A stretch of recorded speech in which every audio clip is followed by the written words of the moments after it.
አንሰጥ ከእግዚአብሔር የምንሰርቅ የእግዚአብሔር ቤት ስራ ስንባል ዳተኞች የምንሆን ቤት እግዚአብሔር ይስማ፣ ቤት እግዚአብሔር ያድምጠን፣ ቤት እግዚአብሔር ጆሮውን ዘንበል ያድርግ። ራስ ወዳዶች ስለሆነ ቤት እግዚአብሔር ዘንበል ይበልልን። የእግዚአብሔር ልጆች ሌቦች ሆንን፣ አጭበርባሪዎች ሆንን፣ ወንበር ናፋቂዎች ሆንን። እመቤታችን ድንግል ማርያም በምን ምግባር አምላክን ጸንሶ መውለድ ለኔ ይቻለኛል ስትል ጽንስ በማኅፀኗ ተሸክማ ትጾም ነበረ ይላል። ይሄ ጾም የነቢያቱ ጾም የማርያም ጾም ይባላል። እሷም የጾመችው ጾም ነው። በትህትና ራሷን ለእግዚአብሔር ማስገዛት አብነት ሆና በጎ ምግባር ስታስተምረን የጾመችው ጾም ነው። ይሄ ጾም ምን ስር የለ ሁሉ እኩል ተቀምጦ እግዚአብሔር የሚባርክበት እግዚአብሔር የሚዋጅበት ቅዱስ ገብርኤል ለዘካርያስ ተገልጦ እኔ በእግዚአብሔር ፊት የምቆመው ገብርኤል ነኝ ብሎ የቆሰልክ ስለመተላለፋችን የደቀቅ ስለ ድካማችን የደከምክ አንተ ማረን እንለዋለን። በቸርነቱ አምላካችን ይማረን። የአዳም ጾም የሚባለው ያን ምክንያት አድርገው አካላዊ ቃል መምጣቱን መውረድ መወለዱን እያሰቡ አባቶቻችን ጾመውታል። እንዲሁ ለድካማችን እንዳንጠቅስ ነው እንጂ ጾም መድኃኒት ነው። ጾም ምንድን ነው? እግዚአብሔርን አልበደለችም። የገቢር ድንግልና አላት። በሶስቱ ቀን ድንግል ናት። እሺ የመናገሯን ሰምተን ነው፣ የመስራቷን አይተን ነው። የሐሳቧን በምን አውቀን ድንግል እንላለን ካላችሁ መጽሐፍ ከፍጥረት ሁሉ ለይቶ ሐሳቧን ዘግቦ ያስቀመጠው የሷን ነው። ምናልባት ሐሳባቸው የተቀመጠላቸው አንዳንዶች አሉ። አሁን ሜልኮል ዳዊትን በልባ ናቀችው ይላል መጽሐፍ። በልባ ምን አለችው? ፈርዖንም እስራኤላውያን እንዳይለቃቸው ልቡ ደነደነ ይላል። የንቀት ልብና የደነደነ ልብ በመጽሐፍ ተቀምጧል። የትህትና ልብ ግን ለእመቤታችን ብቻ እንደተሰጠ መጽሐፍ ይናገራል። ቅዱስ ገብርኤል ሲያበስራት እፎኑ ከመዝኑ ጋማይታሙ እንዲህ ያለ ምስጋና እጅ መሻ እንዴት ይደረግልኛል ብላ በልቧ አሰበች ይላል። በምን አሰበች? ትህትና በመጽሐፍ የተጻፈ ነው። በልቧ ያለው ሐሳብ መልአኩን የገታው ደገኛ ሳትናገር በልቧ ነው ያሰበችው። አንዳንድ ሰው በአፉ ይናገራል፣ በልቡ ግን ያንሰኛል ይላል። አረ እንዲህ አይገባኝም፣ እንዲህ ያለ ሰላም፣ አረ እንዲህ አይነት ነገር አይገባኝም ይላል። ገብርኤል በዚህ ሰዓት ከእግዚአብሔር ተልኮ እየባረከን ነው። እስቲ አመስግኑት፣ አመስግኑት። ይህ ሰዓት የመባረኪያ ሰዓት ነው። ሳምንቱን ሙሉ ስንደክም ስንወጣ ስንወርድ ነበረ። ነገር ግን ዛሬ ህሊናችንን አሳርፈን ነፍሳችን እንድትረሰርስ ስጋችን የዛለችው እንድትበረታ የምናደርግበት ሰዓት ነው። ስለዚህ አትሰልቹ። እግዚአብሔር ቤት መገኘት የሚያሰለች አይደለም። በነፍስም በስጋም ድህነት ነው። እስቲ አመስግኑት እግዚአብሔርን።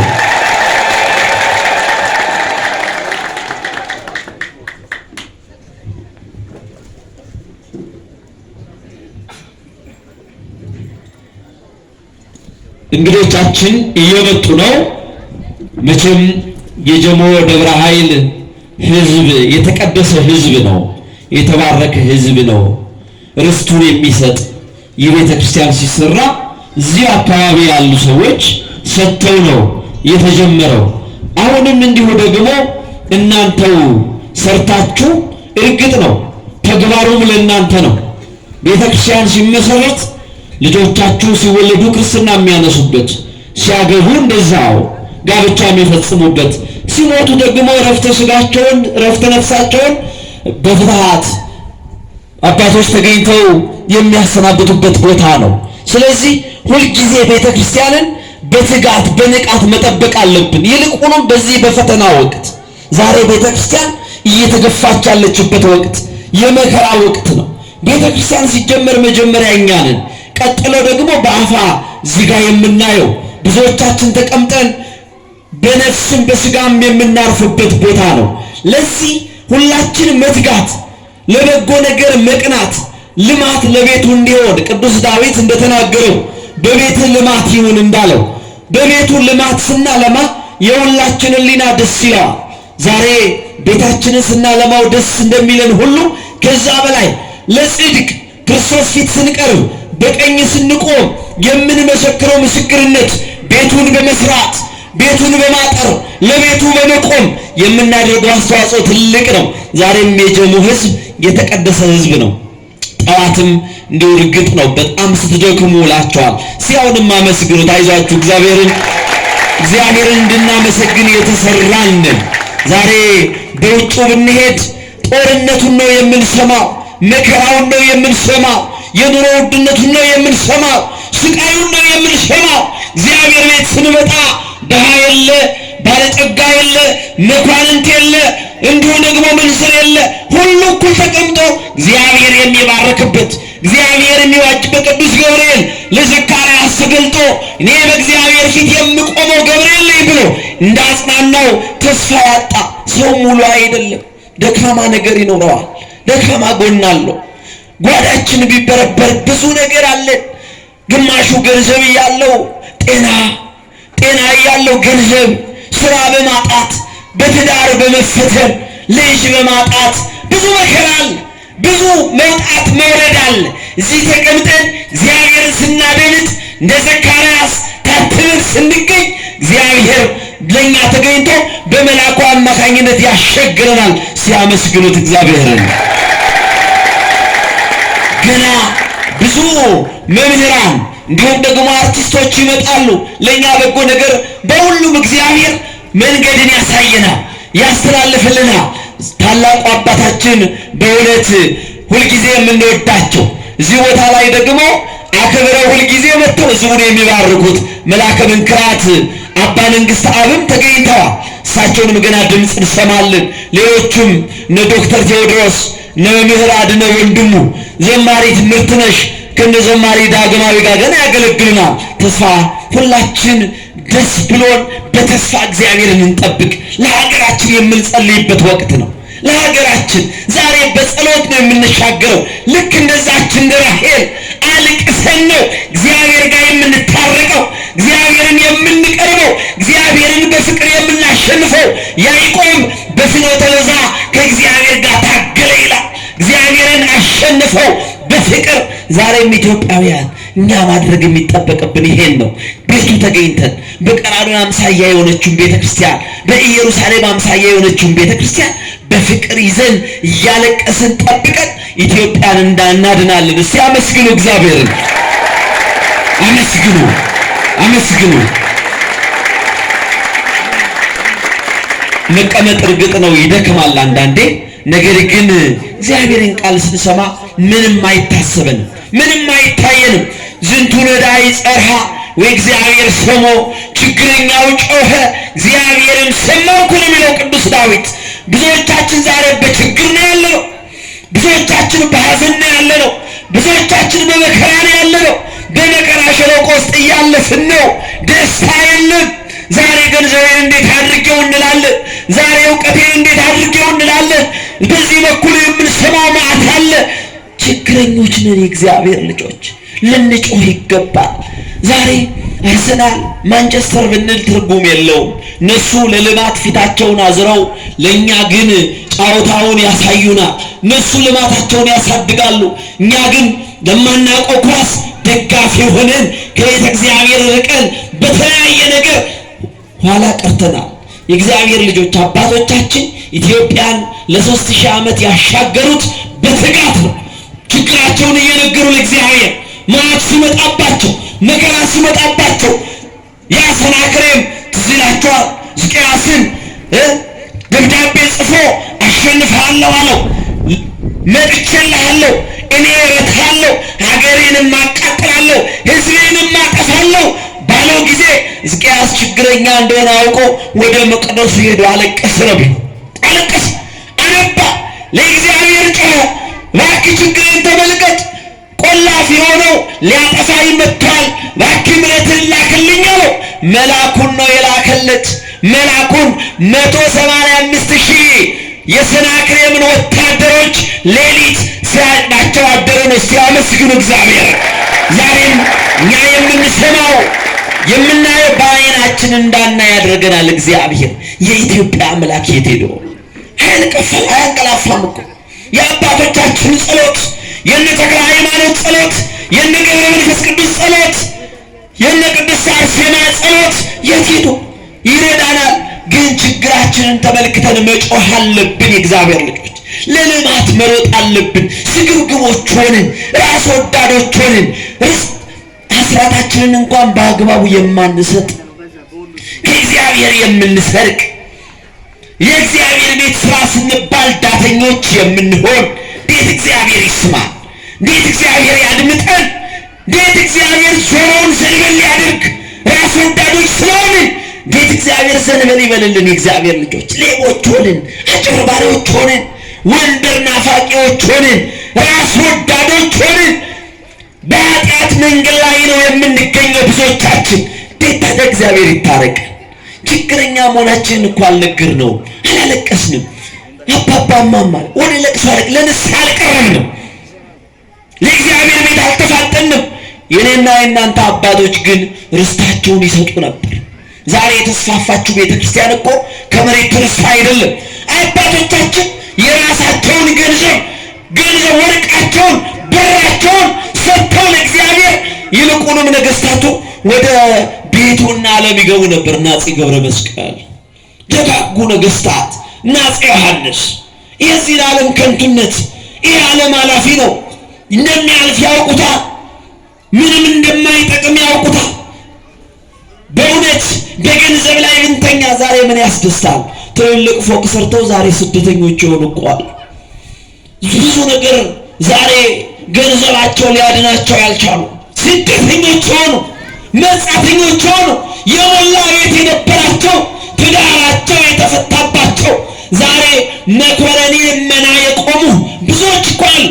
እኛስ ነገር የእግዚአብሔር ልጆች ባካችሁ ቀራንዮ ሆነን እንጠብቀው። እግዚአብሔር እዚህ ሆነን እንጠብቀው። እግዚአብሔር ለኢትዮጵያ ምሕረትን ያወርዳል፣ ፍቅርን፣ ሰላምን ይሰጣል፣ ሁሉን ነገር ያመቻቻል። ሲያመስግኑት አምላካችንን። እስቲ ቆም በሉ፣ አንዴ ቆሙ።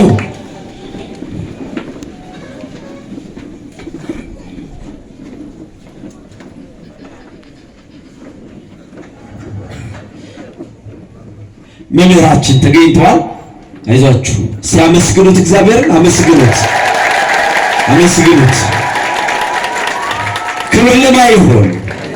ክብር ለማይሆን እግዚአብሔር ሁላችሁንም ይባርካችሁ። ሲያመስግኑት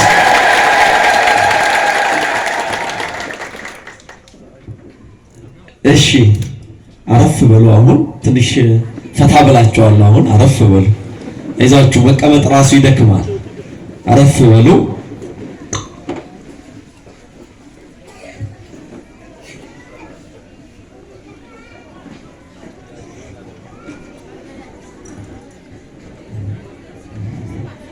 መምህራችን ተገኝተዋል። እሳቸውን በድካም መቼም ታውቃላችሁ፣ መኪና ክራውድ ነው። እኔ ራሱ በእግሬ ነው ብዙ ሰዓት የመጣሁት አቆራርጬ። እሳቸውም እንደዚሁ ነው። መምህር የምንወዳቸው በእውነት በቃል እግዚአብሔር የበረቱ ራሳቸውን ለእግዚአብሔር የሰጡ ብዙዎቻችን በሚዲያውም የምናውቃቸው ብርቱ የሆኑ የእግዚአብሔር ሰው ዶክተር ቴዎድሮስ ያስተምሩናል። ሁላችን አእምሯችንን ስጋችን ብቻ አይደለም እግዚአብሔር የሚፈልገው ልባችንንም ክፍት አድርገን ባካችሁ ይሄን ዓለም ተውት። ሞልቶ አያውቅም። ፌስቡክን እያላችሁ የምትጎረጉሩት ምን አመጣ? ምንም ወሬ ከመሰዳደብ በስተቀር። ስለዚህ ባካችሁ ለቃለ እግዚአብሔር ዝግጁ አድርጎ መምህራችን መምህር ዶክተር ቴዎድሮስ እሳቸው ያስተምሩናል። እሳቸው የሚናገሩበትን አንደበት እኛ ደግሞ የምንሰማበትን እዝነ ልቦና አምላካችን እግዚአብሔር ያድለን። ወደ መምህራችን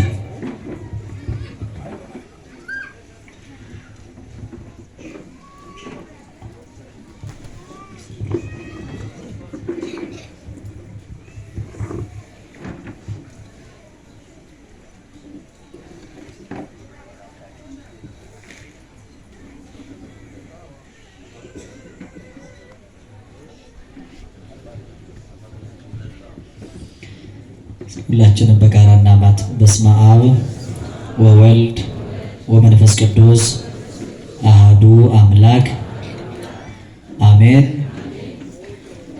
ክቡር አባታችን መላከ ኃይል፣ ክቡር መላከ መንክራት፣ በዚህ ስፍራ ያላችሁ ክቡራን አባቶቻችን፣ አይንተ እግዚአብሔር፣ አበው ካህናት፣ ሊቃውንተ ቤተ ክርስቲያን፣ መምህራን፣ መለኮታዊ ለሆነው ምስጢር ላይካን የምትሆኑ ወንድሞቼ ዲያቆናት፣ ልዑለ ባህሪ ቅዱሰ ባህሪ ንጹሐ ባህሪ እግዚአብሔር አምላክ እንዲሰማችሁ እግዚአብሔርን ለመስማት እጅ ለመንሳትና ደጅ ለመጥናት በዚህ የተቀደሰ ስፍራ የቤተ ክርስቲያንን የጥሪ ድምፅ ሰምታችሁ የተሰበሰባችሁ ምዕመናን፣ ምዕመናት ሁላችሁም የልዑል እግዚአብሔር ቤተሰቦች እንደምን ዋላችሁ? እንደምን ሰነበታችሁ?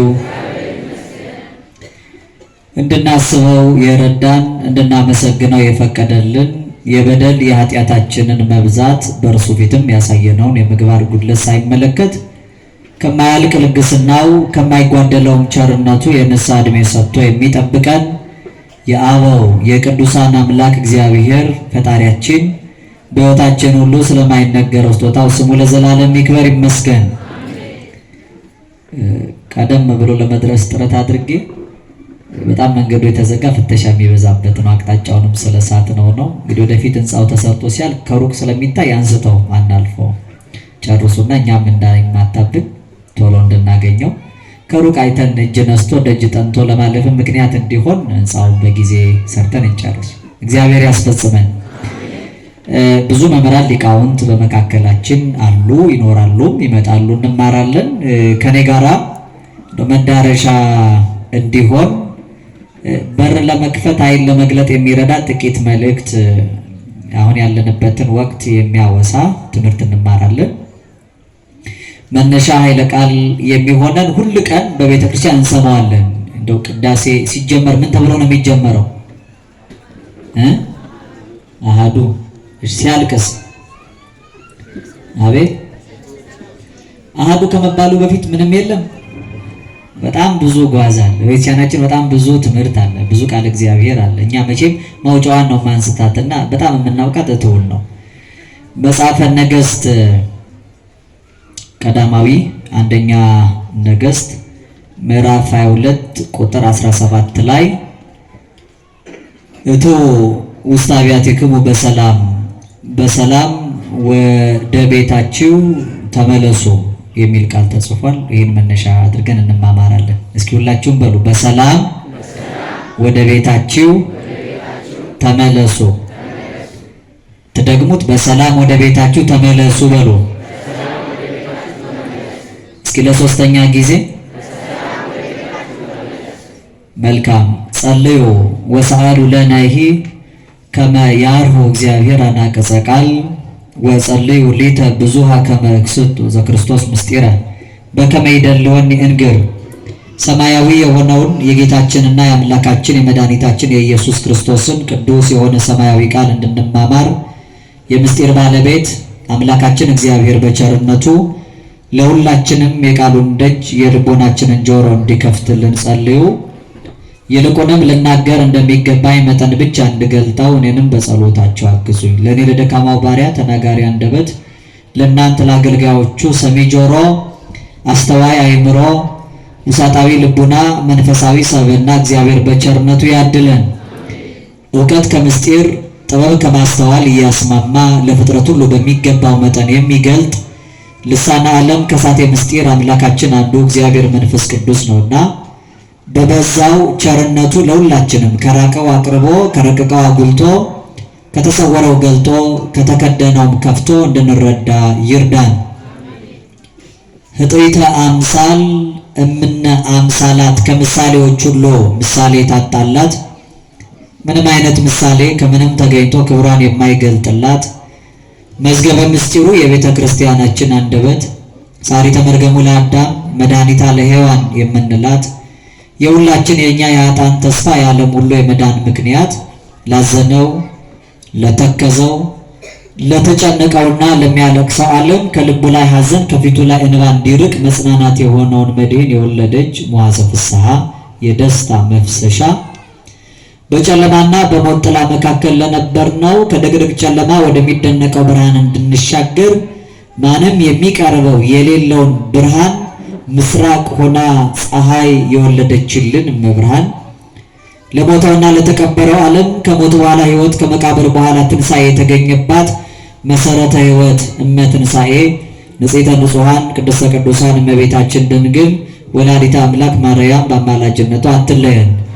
መድኃኔ ዓለም ቸሩ አምላካችን በሐጹረ መስቀሉ ደግፎ ሁላችንንም በቀደመው ስርዓት በአባቶቻችን ፍኖት በተዋሕዶ በረት ያጽናን። ለሰራውት ህዝብ ጉባኤውን ለመበተን አይደለም ይሄ ርዕስ መነሻ ያደረግነው እንድናውቀውና በዚህ በያዝነው ጾመ ነቢያት ውስጥ ክብረ ነቢያት የሚነገርበት መልእክት ወቅታዊ የሀገራችን የመላው ዓለም ሁኔታ አዳዊ ህመም፣ ተላላፊ በሽታ፣ ደዌ መቅሰፍቱ፣ የኑሮ ውድነት፣ ረሃቡ፣ ጦርነት፣ እርስ በርስ መገፋፋቱ የበረታበት ዘመን ነውና ይህን የከፋ ዘመን እግዚአብሔር እንዲያሳጥርልን በጎን ዘመን እንዲያሳየን ፍቅር አንድነቱን፣ ሰላም ስምምነቱን፣ ፈውስ ጤንነቱን ለሀገራችን ለመላው ዓለም እንዲያድልልን በትረናቱን አንስቶ ሀብለ ምሕረቱን ዘርግቶ በፍቅር ዓይኖቹ እንዲያየን በምሕረት እጆቹ እንዲዳብሰን ደጅ እየጠናን ጥቂት ፍሬ ሐሳብ ከቅዱስ መጽሐፍ እንማራለን። መነሻ ያደረግነው በዚህ በመጽሐፈ ነገሥት ቀዳማዊ አንደኛ ነገሥት ምዕራፍ 22 የመጨረሻው ምዕራፍ ነው። ይሄ 17ኛው ቁጥር ላይ ነው። ቃሉን የተናገረው ታላቁ ነቢይ ቅዱስ ሚክያስ ነው። እስኪ ቅዱስ ሚክያስ በሉ። ወቅቱ ነቢያት የሚዘከሩበት ጾመ ነቢያትም ስለሆነ ጭምር ነው። የነቢይነት ሀብት የነቢይነት ጸጋና አገልግሎቱ ምን እንደሆነ ያስተማረ ታላቅ ነቢይ ነው ነቢዩ ሚክያስ። ይህ ወቅት የነቢያት ጾም ይባላል። የማን ጾም ይባላል? የነቢያት ጾም የምንለው እግዚአብሔርን ያገለገሉ የሕዝብ ዓይን የእግዚአብሔር አፍ እስትንፋስ የሆኑ የቀደሙ አባቶቻችን ነቢያት አካላዊ ቃል ኢየሱስ ክርስቶስ ለአዳም የገባውን የተስፋ ቃል እንዲፈጽም እንዲወርድ እንዲወለድ ደጅ ጠንተው የተማጸኑበት ታላቅ ጾም ነው። መቼም ያው ሌባ ላመሉ ዳቦ ይልሳል ይባላል።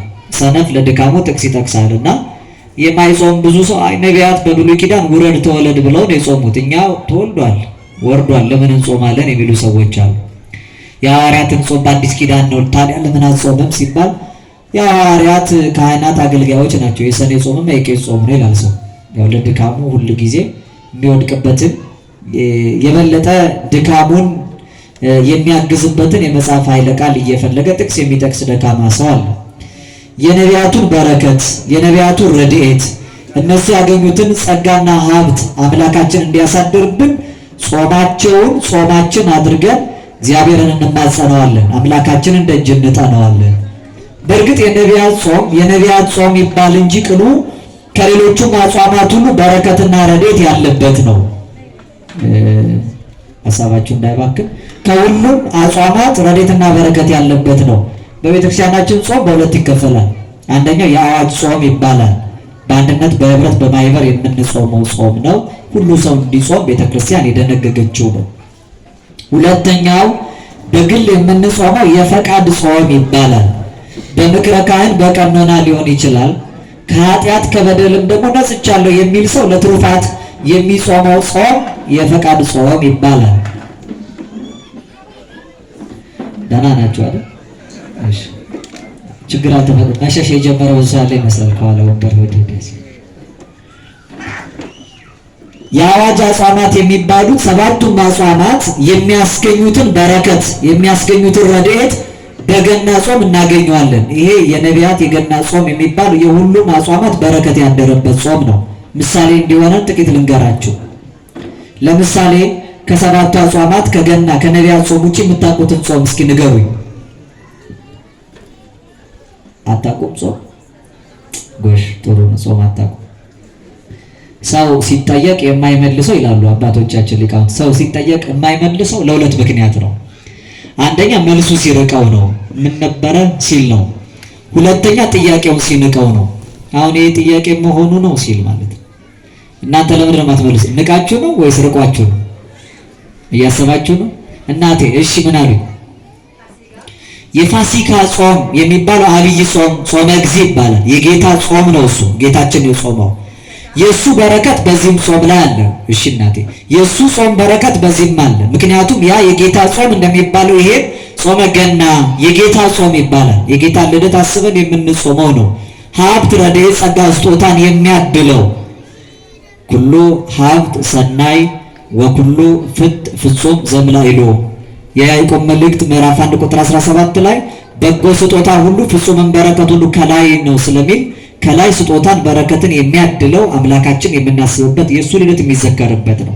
ጾመ እግዚእ የሚባል የጌታ ጾም እሱ የጾመው ያለውን በረከት የጌታን ልደት አስበን ስንጾም ከዚህም በረከት እናገኛለን።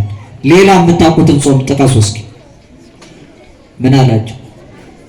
ጾመ ፍልሰታ ለማርያም ይባላል። የእመቤታችን የቅድስት ድንግል ማርያምን ፍልሰቷን ትንሣኤ ዕርገቷን አስበው ሐዋርያት 2 ዓመት የጾሙት ጾም ነው። 1 ዓመት ፍልሰቷ ለዮሐንስ የተገለጠው ለኛ የሚገለጥ ብለው፣ በሁለተኛው ዓመት ቶማስ ዕርገቷን ሲመለከት ለሱ የታየ ለኛ ይታየን ብለው ጾመውታል።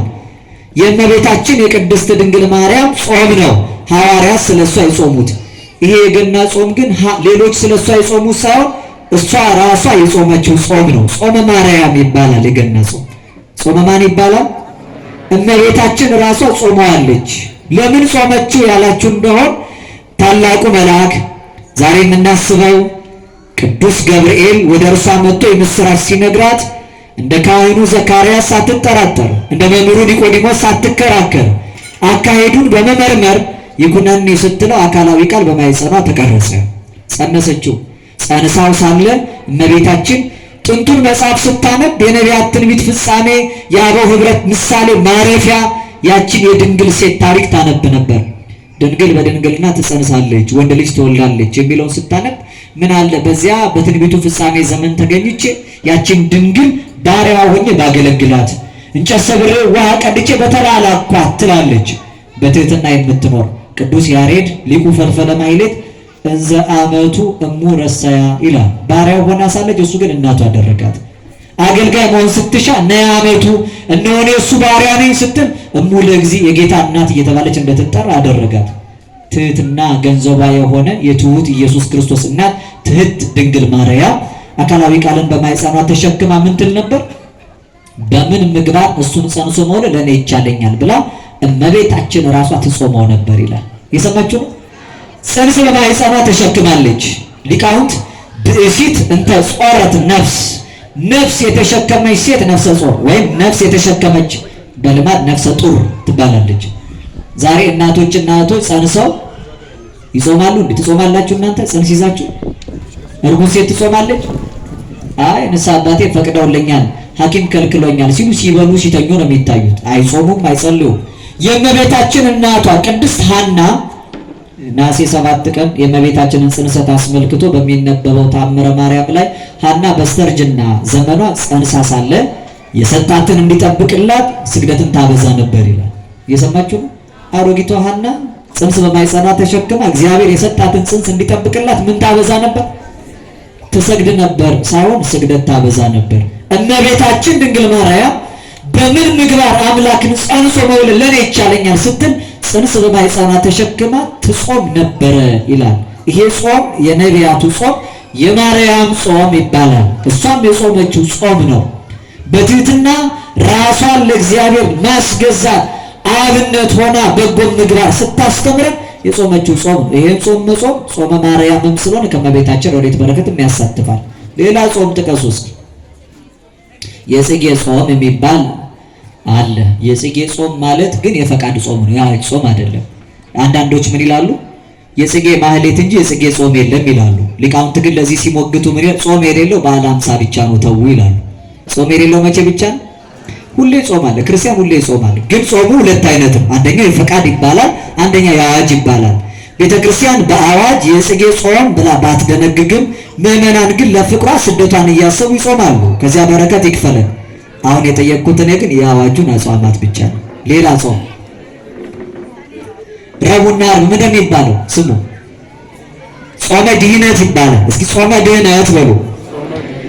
የድህነት ጾም ነው። የድህነት ጾም የረቡዕና የዓርብ በረከቱ በዚህ በነቢያቱም ጾም ላይ አለ። ምክንያቱም ጾመ ድህነት የሚጾምበት አብይ ምክንያት ረቡዕ አይሁድ የመከሩበት፣ ዓርብ ጌታችን የቸነከሩበት ነው።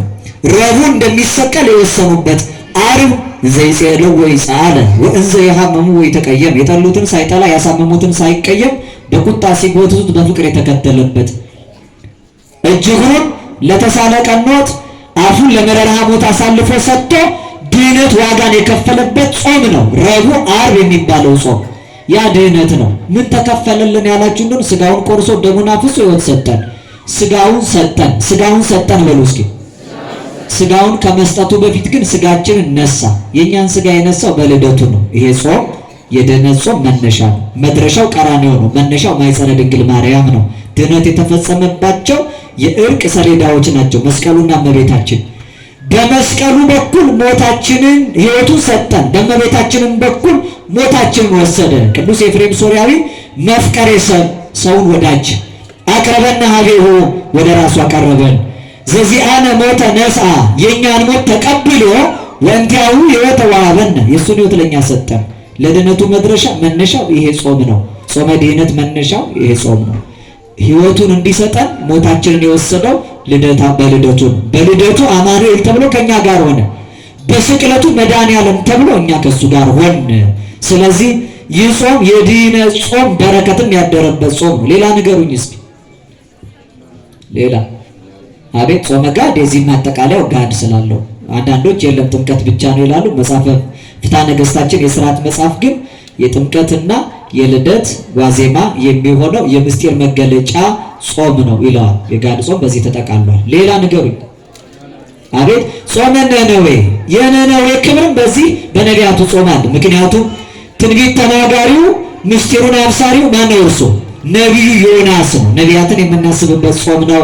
ነቢዩ በሰበከው ስብከት ነነዌ እንዳትጠፋ ሰዎች ወደ እግዚአብሔር የተመለሱበት ነውና ነቢዩም የሚዘከርበት ስለሆነ የሌላው ጾም በረከት በዚህ ላይ አድሯል ያልነው ለዚህ ነው። ሌላ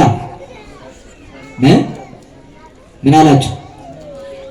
ጾመ ሐዋርያት ሐዋርያት ልደቱን እንደ እንግዳ ደራሽ እንደ ውሃ ፈሳሽ እንደ ወፍ ዘራሽ ዕለቱን ደርሰን አንደሰትም ብለው ከልደቱ አስቀድሞ ያለውን ጊዜ እነሱም ይጾሙት ነበር። ሐዋርያትም የጾሙት ጾም። ስለዚህ ይሄ ጾም የሐዋርያትን በረከት ያደረበት ነው።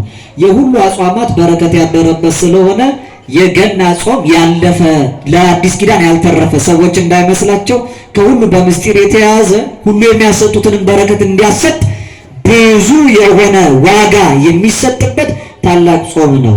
ጾመን ለመክበር እንድንበቃ እግዚአብሔር በቸርነቱ ይርዳን። ይህ ጾም አብይ ስሙ ጾመ ነቢያት ወይም ጾመ አዳም ይባል። ከአዳም ከመጀመሪያው ሰው ነው የሚጀምረው። አዳም አባታችን እግዚአብሔርን ተማጽኖ አምላኩን ደጅ ጠንቶ በ41ኛው ቀን በስንተኛው ቀን? በ41ኛው ቀን በሐሙስ ዕለት ወይ በመንፈቀ ዕለት ከ5 ቀን ተኩል በኋላ ከልጅ ልጅ ተወልጄ አድናለሁ የሚለውን የምስራች የሰማበትን ነው የምናስበው። ያን የምስራች ከሰማ በኋላ ነቢያቱ ለአዳም የገባው የተስፋ ቃል እንዲፈጸም እየተማጸኑ ጾመውታል። አዳም ከሞት እንጨት ከፍሬው ቆርጦ ሲበላ እግዚአብሔር ያህል ጌታ ገነት ያርስት ቦታ ልጅነትን የመሰለ ጸጋ ስጦታ አጥቶ ከጸጋ ክብሩ ተራቅቶ መላካዊ ክብሩን ገፍቶ ከእንስሳዊ ጠባይ ተወዳጅቶ ወደዚህ ምድር መጣ። ከመጣ በኋላ ግን አዳም ዋልቦቱ ካለ ሊና ለአዳም ዘነበለ በካይ ላይ ለኃጢአቱ ሊቃውንት አዳም ኃጢአቱን እያሰበ ከማልቀስ ውጭ ሌላ ሊና አልነበረውም ይላሉ። ቅዱስ ቀለምንጦስ ዘሮም የተናገረው ነው። ኃጢአቱን እያሰበ በደሉን እየተዘከረ ያለቅሳል አዳም። ከዚህ ውጪ ሌላ ህሊና ለአዳም አልነበረው። እንደወረደ የሥጋ ፈቃዱን ለማድረግ ምድራዊ ዕቅዱን ለማሳካት አይደለም የሄደው። አዳምን ይላሉ አበው የቤተ ፈት ልማድ አላገኘውም። ገነት እያለው በዚህ ጊዜ በላ በዚህ ጊዜ ጠጣ ነበር አላለም። ነገር ግን አበስኩ ገበርኩ አበሳ ገበርኩ አምላኬን በደልኩት ኃጢአት ሰራው እያለ በደብረ ቅዱስ የ40 ቀን ሱባኤ ያዘ። የስንት ቀን ሱባኤ? 40 ቀን እግዚአብሔር ልለምነው እሱ ከፍርዱ ቸርነቱ ትቀድመዋለች ይቅር ብሎ ይመልሰኛል አለና አዳም የ40 ቀን ሱባኤ ያዘ። እንዲህ ያለ ተማጽኖ ገነት ድጋሚ ሊገባ ነው አለና በእባብ ላይ አድሮ ያሳተው ጸላዔ ሰናያት አምጻኤ ሞት የበጎ ነገር ጠላት ሞትን አምጪ ዲያብሎስ አሁን የብርሃን መልአክ ቅዱስ ገብርኤልን መስሎ ወደ አዳምና ወደ ሴት ተጠጋ። ድካሟን አይቶ ሔዋንን በሐቂ ሔዋን ሰላም ላንቺው እንዴት አለሽ? እግዚአብሔር አምላክ ምሯቸዋል ይቅር ብሏቸዋል። ይሄን የምስራች ንገራቸው ተብዬ ነው የተላኩት። ኑ ወደ ገነት እንመለስ አላቸው። ሱባኤ እንዲያቋርጡ ማለት ነው።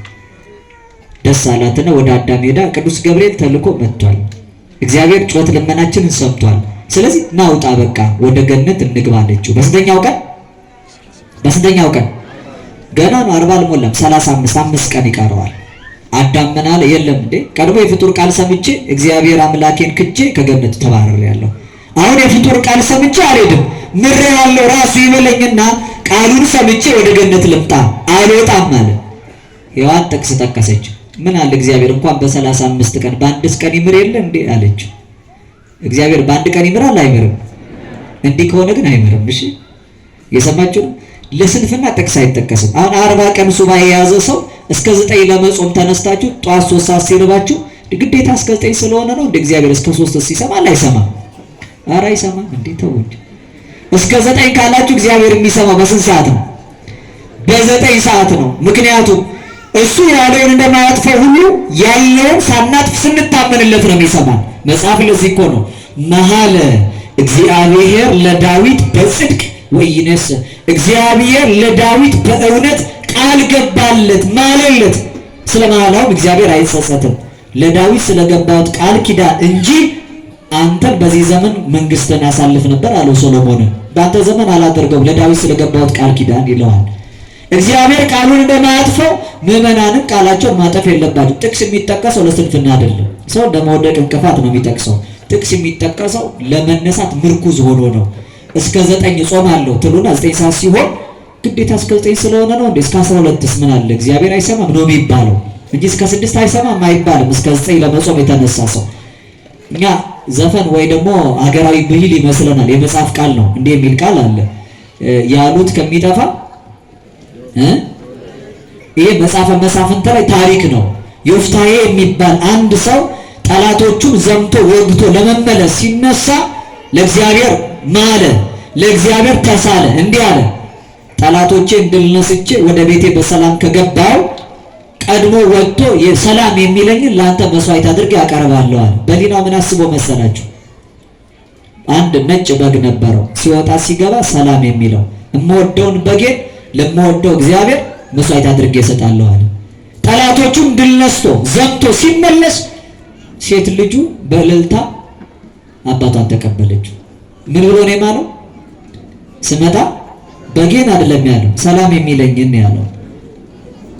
ያልኩት ከሚጠፋ የወለድኩት ይጥፋ አለና በተራራው ወስዶ ልጁን መስዋዕት አድርጎ ለእግዚአብሔር አቀረበ። አሁን እግዚአብሔር የሰው ደም የሚፈልገው ነው አይደለም። ነገር ግን ለእግዚአብሔር የገባነውን ቃል ልንታመንለት እንደሚገባ በመጽሐፍ ሲያስተምር መጽሐፍ ተስለ ሳትፈጽም ከምትቀር ባትሳል ይሻላል ነው የሚለው። ሰው ቃል ገብቶ ቃሉን ከሚያጥፍ ቃል ባይገባ ይሻለዋል። እስከ 9 ጾማለሁ ያለው ሰው የጾሙ ፍጻሜ ስንት ሰዓት ነው?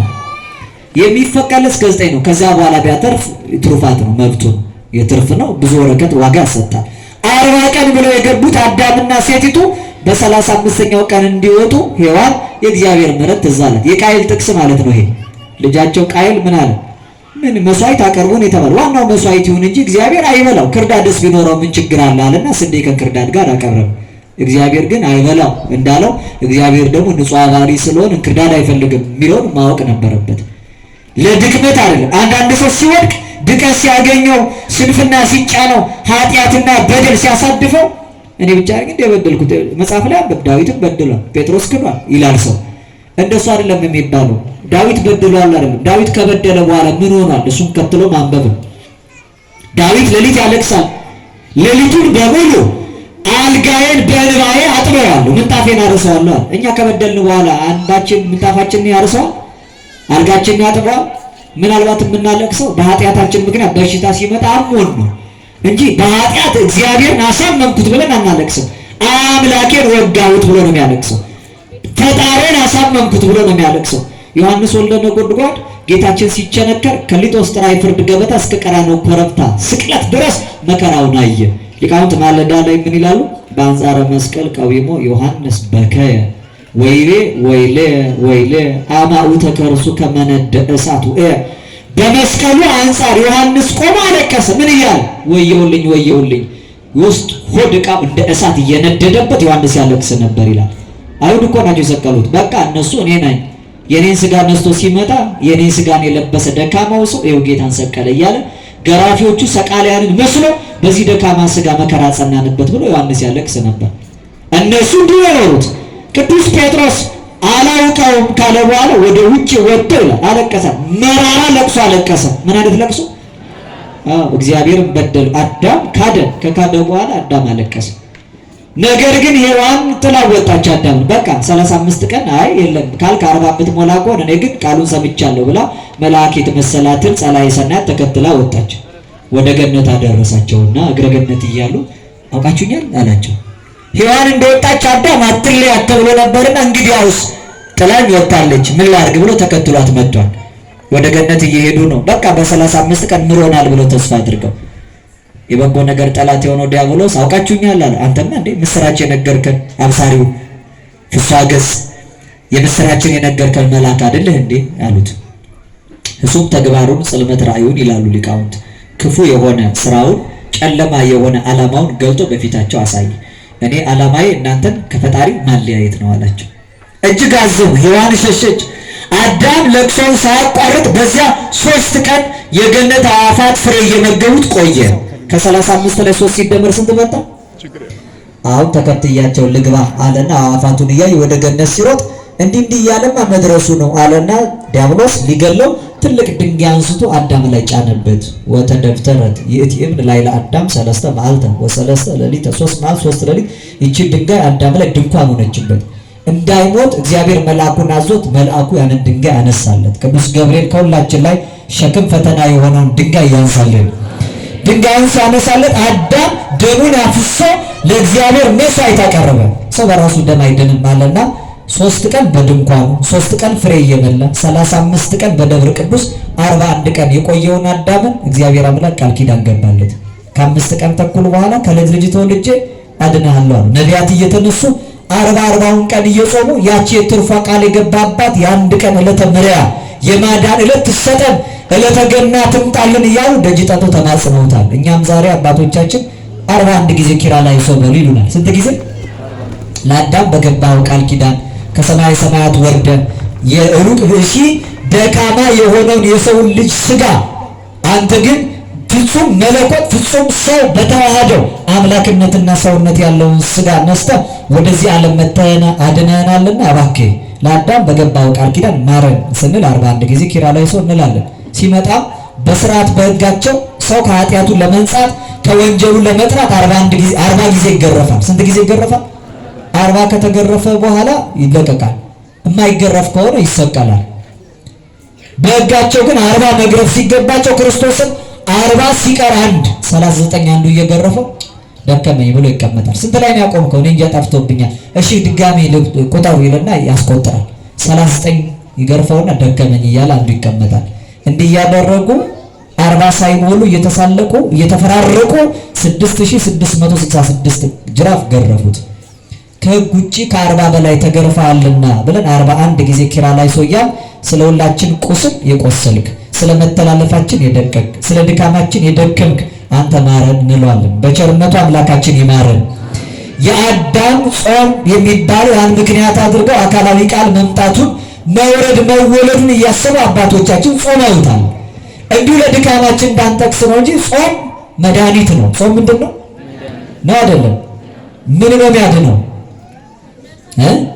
የነፍስ ህመም የነፍስ ቁስል በጾም ይዳናል አይደል? አባቶቻችን በዚህ እናታችን ወላዲተ አምላክ ቅድስት ኪዳነ ምሕረትን በሚያመሰግኑበት የመልክ ምስጋና ላይ እንዲህ የሚል ምስክርነት አላቸው። ሰላም ለድንግልናኪ መክብበ ሕዋሳት ሐምስ ወለአቋጽኪ ክሌ አዕማደ ነባቢት መቅደስ ማርያም ታቦት ጽላተ ኪዳን ሐዲስ ቅብእኒ ርጢነ ጾም እስከ ሰኮና እግር ወርስ እስመ ጾም ትፌውስ ሕማማ ለነፍስ። ድንግል ማርያም ሆይ ለድንግልናሽ ሰላምታ ይገባል። ለምን ሰላምታ ይገባል? መክብበ ሕዋሳት ሐምስ የአምስቱ ሕዋሳት ክብር ናቸውና ድንግልናዋን ነው። እመቤታችን ቅድስት ድንግል ማርያምን ሳይሰፋ ባጭሩ ድንግልናዋን ሊቃውንት ሲናገሩ ምን ይላሉ? ድንግል በክልኤ ማርያም ይእትሰ ድንግል በሥላሴ ድንግል በርባዕ። ድንግል ማርያም እመቤታችን በሁለት ወገን ድንግል ናት፣ በሶስት ወገን ድንግል ናት፣ በአራት ወገን ድንግል ናት፣ በአምስት ወገን ድንግል ናት። ሰምታችሁ? በሁለት ወገን በሉ፣ በሶስት ወገን፣ በአራት ወገን፣ በአምስት ወገን ድንግል ናት። በሁለት ወገን ድንግልና ሁሌ ጸሎት ስንጸልይ ድንግል በሕሊናኪ ወድንግል በሥጋኪ እንላለን። በሥጋሽ ድንግል ነሽ፣ በሕሊናሽ በሐሳብሽም ድንግል ነሽ እንላታለን። የመጻሕፍትን ጥበብ ምስጢር ቃል በግዕዝ የሚተረጉም የቤተ ክርስቲያናችን መጽሐፍ ግዕዝ በግዕዝ አንድምታ አለ። ይእትሰ ድንግል በሥላሴ እሷ በሶስት ወገን ድንግል ናት ይላል። ከሐልዮ ኃጢአት ከማሰብ ከነቢብ ኃጢአት ከመናገር ከገቢር ኃጢአት ከመስራት ነውር አልተገኘባትምና በሦስቱም ወገን ድንግል ናት። እመቤታችን በማሰብ ኃጢአት አልሰራችም፣ የሐሳብ ድንግልና አላት። በንግግር ኃጢአት አልሰራችም፣ የንግግር ድንግልና አላት የነቢብ። በገቢር በስራ በተግባር እግዚአብሔርን አልበደለችም፣ የገቢር ድንግልና አላት። በሦስት ወገን ድንግል ናት። እሺ የመናገሯን ሰምተን ነው፣ የመስራቷን አይተን ነው። የሐሳቧን በምን አውቀን ድንግል እንላለን ካላችሁ መጽሐፍ ከፍጥረት ሁሉ ለይቶ ሐሳቧን ዘግቦ ያስቀመጠው የሷን ነው። ምናልባት ሐሳባቸው የተቀመጠላቸው አንዳንዶች አሉ። አሁን ሜልኮል ዳዊትን በልባ ናቀችው ይላል መጽሐፍ። በልባ ምን አለችው? ፈርዖንም እስራኤላውያን እንዳይለቃቸው ልቡ ደነደነ ይላል። የንቀት ልብና የደነደነ ልብ በመጽሐፍ ተቀምጧል። የትህትና ልብ ግን ለእመቤታችን ብቻ እንደተሰጠ መጽሐፍ ይናገራል። ቅዱስ ገብርኤል ሲያበስራት እፎኑ ከመዝኑ ጋማይታሙ እንዲህ ያለ ምስጋና እጅ መንሻ እንዴት ይደረግልኛል ብላ በልቧ አሰበች ይላል። በምን አሰበች? ትህትና በመጽሐፍ የተጻፈ ነው። በልቧ ያለው ሐሳብ መልአኩን የገታው ደገኛ ሳትናገር በልቧ ነው ያሰበችው። አንዳንድ ሰው በአፉ ይናገራል፣ በልቡ ግን ያንሰኛል ይላል። አረ እንዲህ አይገባኝም፣ እንዲህ ያለ ሰላም፣ አረ እንዲህ አይነት ነገር አይገባኝም ይላል ሲሞገስ። እሱ ማለት ተብሎ ሲነገር በአፉ እኮ ነው የውሸቱን አይገባኝም ይላል። በልቡ ግን አይ ይህችን ቢጨምራት ጥሩ ነበር እንደው ካለው አይቀር ይላል። ትንሽ መንደርደሪያ ሰጥቶ ማለት ነው። ትህትና ማለት ኃጢአተኛ ነኝ ብሎ መናገር አይደለም። ሊቁ የጳዚዮንን እኮ ቅዱስ ዮሐንስ አፈወርቅ እንዲህ ነው፣ ሰው ኃጢአተኛ ነኝ ስላለ ትሁት አይባልም፣ ኃጢአተኛ ነህ ሲሉ ስለታገሰ እንጂ ይላል። አሜን ብሎ መቀበል ነው፣ አቅምን ማወቅ ነው የዚህ ዘመን ትህትና። ስለሆን ናችሁ ስንባል እመቤታችን በልቧ ትህትናዋ እንዲህ ያለ ምስጋና ለኔ አይገባኝም ትላለች። ቅድስት ኤልሳቤጥ ደጃፍ ደርሳ የጌታዬ እናት ስትል የኔን የባሪያይቱ ትህትና ተመልከቱ፣ እኔ ባሪያ ነኝ ጌታ እናት አይደለሁም ነው የምትለው። ቅዱስ ገብርኤል ሲያበስራት ኃይለ ሉል እንደሚጸልላት አካላዊ ቃል እንደምትወልደው የሥላሴ ዙፋን የመንፈስ ቅዱስ ንጹሕ አዳራሽ እግዚአብሔር ጸባዖት የእግዚአብሔር እናቱ እንደምትሆን ሲያበስራት፣ እሷ ግን ነይ አመቱ ለእግዚአብሔር ሁሉ እነሆ ሁሉን ለሚገዛው ጌታ እናቱ ልሆን ነው አላለችም። እነሆ እኔ ባሪያው እንደ ቃል ይደረግልኝ ባሪያ ነው የምትለው ራሷን። የልብ ትህትና በመጽሐፍ የተጻፈላት ናት። ወተወድዮ ውስተ ልባ ይሄንን በልቧ ተጠብቀው ነበር ተብሎ የልቧ ሐሳብ ተቀምጧል። የልብ ትህትናዋ የልብ እውቀት ምስጢሯ በመጽሐፍ የተዘገበላት ደገኛይቱ ሴት እመቤታችን ድንግል ማርያም ናት። እርሷ በሐልዮ በሐሳብ ድንግል ናት፣ በነቢብ ድንግል ናት። ስትናገር ጸሎቷ፣ ልመናዋ፣ ምልጃ፣ ተማጽኗን የተጻፈው ሌላ ከንቱ ነገር አልተጻፈም። ገቢሯ ስራ ከቤተልሔም ዋሻ ልደት እስከ ቀራንዮ ኮረብታ ስቅለት ያለ ነቀፋ የተጓዘችው ጉዞ በመጽሐፍ ተጽፎላታል። ድንግል በሥላሴ ይሏታል። በሦስት ወገን ድንግል ናት። ዛሬ በምናደርሰው ውዳሴ ማርያም ላይ እመቤታችንን ቅዱስ ኤፍሬም አፈ በረከት ታቦት ይላታል። እመቤታችንን ሊቃውንቱ ትርጓሜው ላይ ታቦቱ 4 መሎጊያ አለው፣ 4 መሸከሚያ የሚሆን ይሄ መሎጊያ የአራቱ ወገን ድንግልናዋ ምሳሌ ነው ይላሉ ሊቃውንት። በአራት ወገን ድንግል ናት። በምን በርዕይ በማየት አልበደለችም፣ በገሲስ በመዳሰስ በአጼነው በማሽተት አልበደለችም። እመቤታችን ቅድስት ድንግል ማርያም በሰሚ በመስማት ክፉ ነገር ተመልክ ክፉ ነገር አልተናገረችም አይደለም። ክፉ ነገር እንኳን ልትናገር ክፉ ነገርም እንኳን እመቤታችን አልሰማችም።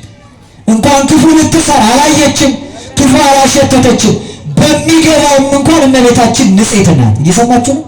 በሚወጣው አይደለም በሚገባው እንኳን ክፉ ነገር ወደሷ እንዳይገባ በዛ ጠብቃ ኖራለች። የሰራችው ያደረገ ኃጢአት 2 ዘርፍ አለው። ለምሳሌ ኃጢአትን ሰው የሚሰራው በመናገር ባለመናገር፣ በመስራት ባለመስራት፣ በማሰብ ባለማሰብም ጭምር ነው። ኃጢአት ማለት ክፉ ማሰብ ብቻ እንዳይመስላችሁ፣ በጎም ባለማሰብ ኃጢአት ነው። ያዕቆብ በመልእክቱ በጎን ነገር እያወቀ ለማይሰራው ለዛ ሰው ኃጢአት ነው ይላል። አለመመጽወት አይደለም። አሁን ለምሳሌ ሰው ሲሰርቅ ብቻ አይደለም ሌባ የሚባለው፣ ካልመጸወተም ሌባ ነው። ካልመጸወተ ካልረዳም ማለት ነው። ለሰው የሚመጸውተው እንኳን ቢያጣ በሕሊናው ስለዚያ ሰው በጎ ካላሰበም ኃጢአት ነው። ቅዳሴያችን ላይ ካላቸው የሚቀበል ከሌላቸው ላይ ፈቃዳቸውን ተቀብሎ መንግስቱን የሚያወርስ ይላል። እግዚአብሔር መንግስቱን የሚያወርሰው በሕሊናችን ያለውን ንጽህና ሁሉ ጭምር አይቶ ነው። ቅዱስ ሚካኤል ድርሳን ላይ ለእመ ብከ ሀብ ወለማ አልብከ ሀሊ ካለ ስጥ፣ ከሌለ ላይ ግን በጎ ነገር አስብለት፣ ቢኖረኝ ይሰጠው ነበር፣ በጎ ይቅናው ብለን በጎ ተመኝለት። ሐሳብ ያጸድቃል። ክፉ ማሰብ ብቻ ሳይሆን በጎ አለማሰብም ያስኮንናል። ክፉ መስራት ብቻ ሳይሆን በጎ አለመስራትም ያስኮንናል። ይትኩን ስማ በሐሰት የሐሰት ምስክር አትሁን ይላል መጽሐፍ። በሰው ፊት የማይመሰክርልኝን እኔ በሰማይ አልመሰከርለትም አፍርበታለሁ ይላል። ክፉ መናገር ብቻ ሳይሆን በጎም አለመናገር ያስኮናል። እመቤታችን ከሷ የወጣው ሰው ከሌላ እንዳይገባባት እንኳን አራቱ ስሜት የሚሰበስቡ ሕዋሳቶቿ ንጹህ ናቸው ይላል።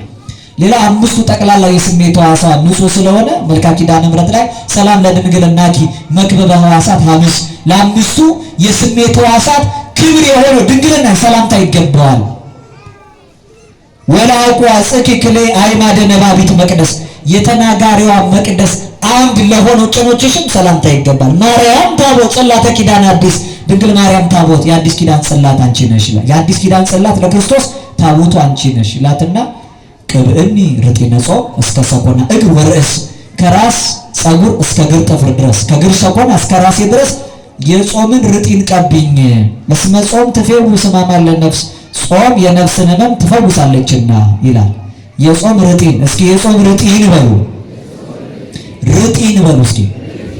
ርጢን ሲባል ሰምታችሁ ታውቃላችሁ? ርጢን አታውቁም? መጽሐፍ ታነባላችሁ? መጽሐፍ የቤተክርስቲያናችን ሊቅ መምህራችን የኔታ እሸቱ መጋቢ አዲስ የጻፉት ርጢን የሚባል አንድ መጽሐፍ አላቸው። ፈልጋችሁ አንብቡ። ርጢን ማለት መድኃኒት ነው። እንደ ቅመም ያለ የፈውስ መድኃኒት ነው። ለብዙ ነገር ቁስል ለማዳን ይጠቀሙበታል። በቤተ ክርስቲያናችን ከቅመም ዘርፍ እንደ ዕጣን ሆኖ በሽታውም ያድናል፣ ይፈውሳል። በስነ ሕይወት ትምህርት ውስጥ ርጢን የሚባል ሬሲን የሚባል ኢንዛይም ያለው ነው። ንጥረ ነገሩ ለብዙ ፈውስነት ያገለግላል። እኛ ይሄ አዳዊ ህመም ኮሮና ሲመጣ ቤተ ክርስቲያናችን መድኃኒት ነው ብላ የሰጠችን ማይጠንት ነው። ታስታውሳላችሁ አይደል? የሀብተ ማርያም ዕጣን ማይጠንት እየሆነ ብዙዎችን ሲፈውስ ታይቷል፣ ብዙዎችን ሲያድን ታይቷል። እና ሳይንሱ ለዚህ ይመራመራል። የእስራኤል ሀገር የሕክምና ቡድን ኢንሰንስ ስሞክ የሚባል ወይም የዕጣን ጢስ የሚባለው ላይ ጥናት አደረጉና ይህን ሬሲን የሚባለውን ኬሚካል በውስጡ አገኙ። ከዚያ ምን አሉ? አቅም ጉልበት አለው፣ ቫይረስን ኒውትራላይዝ ያደርጋል አሉ። ቫይረስን ያደክማል። እየሰማችሁ እነሱ ተመራምረው የደረሱበት። ለዚህ ነው ቤተክርስቲያን ዘመን የምትዋጀው ዘመን ተከትላ ወይም ከዘመን ጋር አብራ ሄዳ አይደለም፣ ዘመን ያስከትላ ነው የምትኖረው። እኛ ቀድመን ፈውስነቱን አውቀን በእምነት እየተጠቀምንበት ነው። እነሱ ተፈላስፈው ተመራምረው የፈለጉትን ይበሉት እንጂ። ቅብእኒ ርጢነ ጾም እስከ ሰኮና እግር ወርእስ እስመ ጾም ትፌውስ ሕማማ ለነፍስ፣ ጾም የነፍስን ቁስል ታድናለችና እኔም የጾም ርጢን ቀብኝ፣ የጾም መድኃኒት ቀብኝ ይላል። ጾም መድኃኒት ነው። ጾም ምንድን ነው አልኳችሁ? ነው አይደለም? ጾም መድኃኒት ነው። ሰው ለእግዚአብሔር ከመገዛቱ በፊት ስጋውን ለነፍሱ ማስገዛት የሚችለው ሲጾም ነው። የጾመ ሰው ራሱን ይገዛል። የጾመ ሰው ራሱን ይቆጣጠራል። የጾመ ሰው ፈቃድ እግዚአብሔርን ስምረተ ነፍሱን ይፈጽማል። የስጋ ፈቃድ እያየለባቸው ውሃ በቀደደው መሬት ራሳቸውን እየከፋፈሉ በወንዝ በጎሳ የሚለያዩ ሰዎች የማይጾሙ ሰዎች ናቸው። ሰው መጾም ሲያቆም፣ ሰው መጸለይ ሲያቆም ተቀምጦ ከጥጋቡ የተነሳ ኃጢአት ያመርታል። ደግሞ ቀጣይ ከማን ጋር ልጣላ ይላል። ጠብ ያለሽ በዳቦ ይላል አንድ ሰው። ዳቦ የያዘ ሰው ጥጋበኛ ሰው እኮ ነው። ይህን ዳቦ ሰጥቼው ማነው የሚጣላኝ ይላል። እንደው በዳቦ ጠብ እንደመግዛት ማለት ነው። እኔ ይገርመኛል። በፊት ክርስቶስ አምላካችን ጾሞ አብነት ሲሆነን ከወጣ በኋላ ሰይጣን ድንጋይ ይዞ መጥቶ ምን አለው? ይሄን ድንጋይ ዳቦ አድርገውና እንብላ አለው። ሰይጣን ዛሬ እንደዛ የሚፈትን ይመስላችኋል? ጥጋበኛ ስለሆነ ይሄን ድንጋይ ዳቦ አድርግ አይልም። እንዳውም የሚለው ዳቦ ይዞ ነው የሚመጣው ሰይጣን ዛሬ። ድንጋዩን ዳቦ አድርግ ሳይሆን ዳቦ ይዞ ይመጣል። እስኪ ክርስቲያኖች ይሄን ዳቦ ድንጋይ አድርጉትና እንጣላበት ነው የሚለው አይመስላችሁ?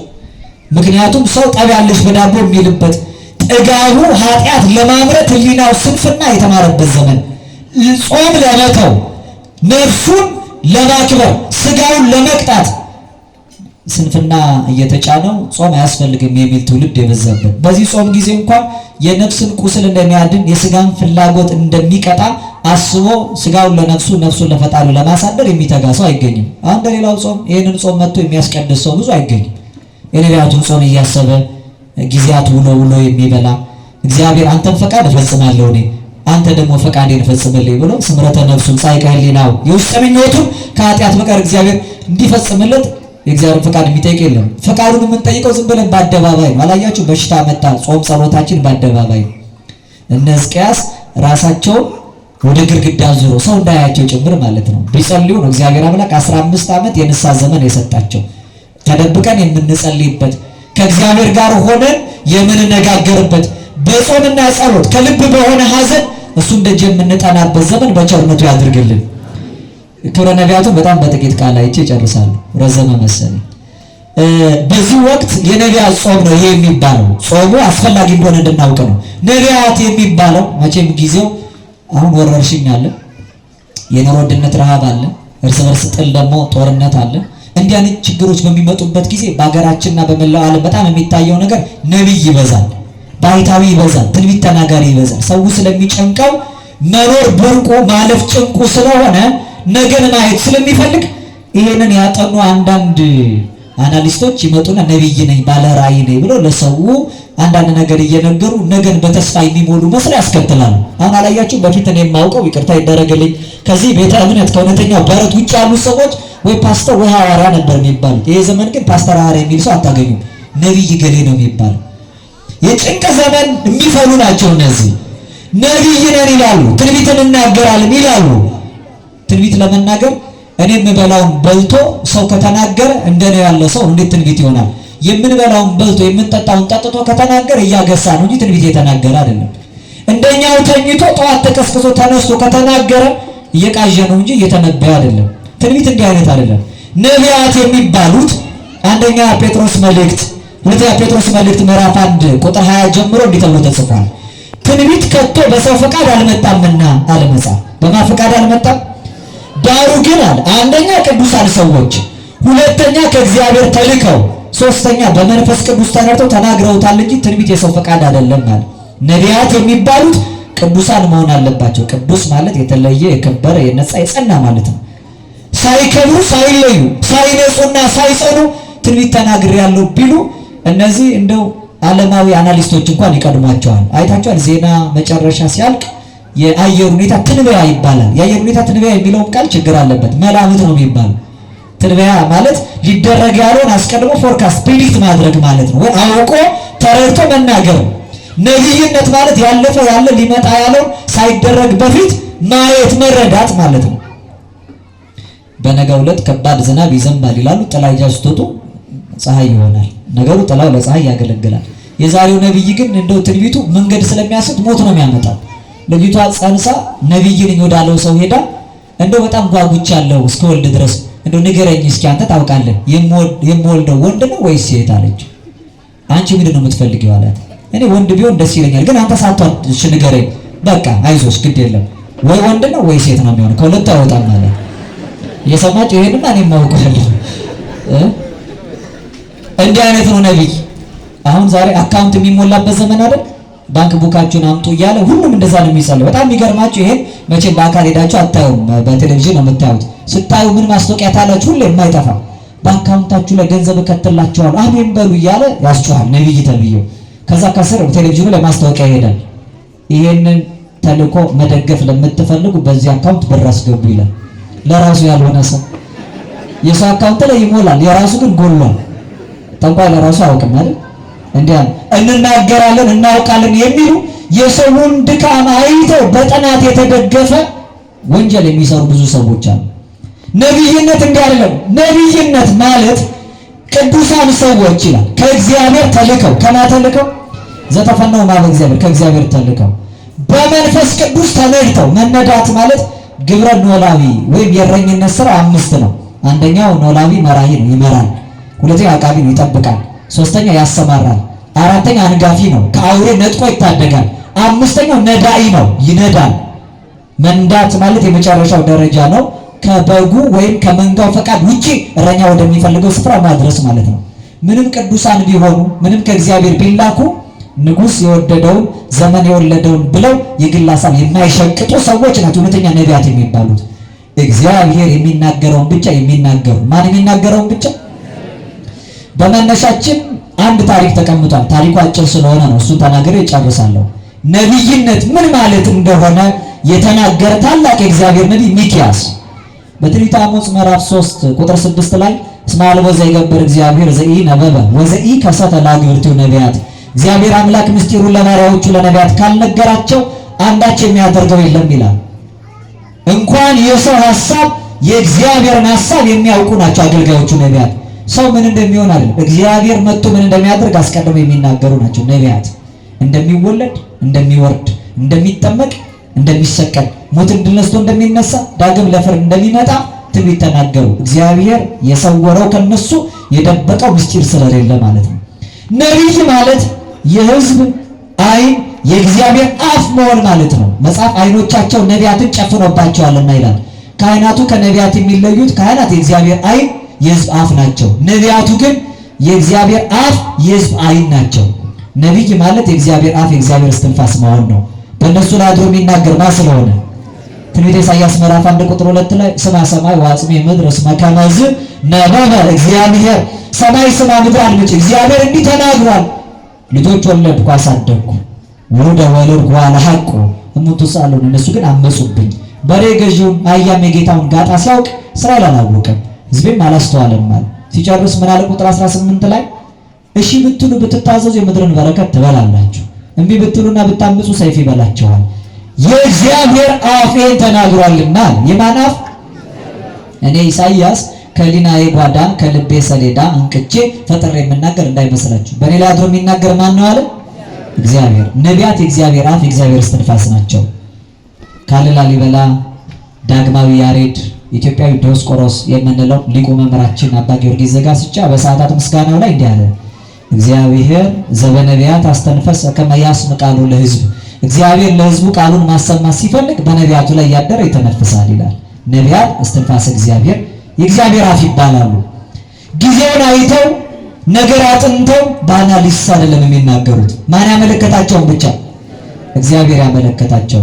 በዚህ በመጽሐፈ ነገሥት ቀዳማዊ አንደኛ ነገሥት ምዕራፍ 22 ከቁጥር 1 እስከ 17 መነሻ ያደረኩት እሱ ስለሆነ ታሪኩን ባጭሩ ልንገራችሁ።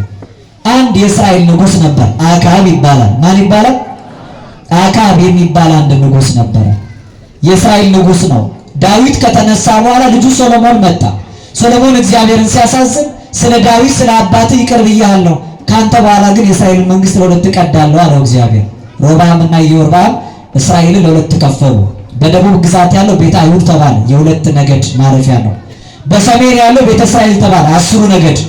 በደቡብ ያለውን ቤተ አይሁድን በዚያ ዘመን ኢዮሳፍጥ የተባለ አንድ ንጉሥ ይገዛ ነበረ።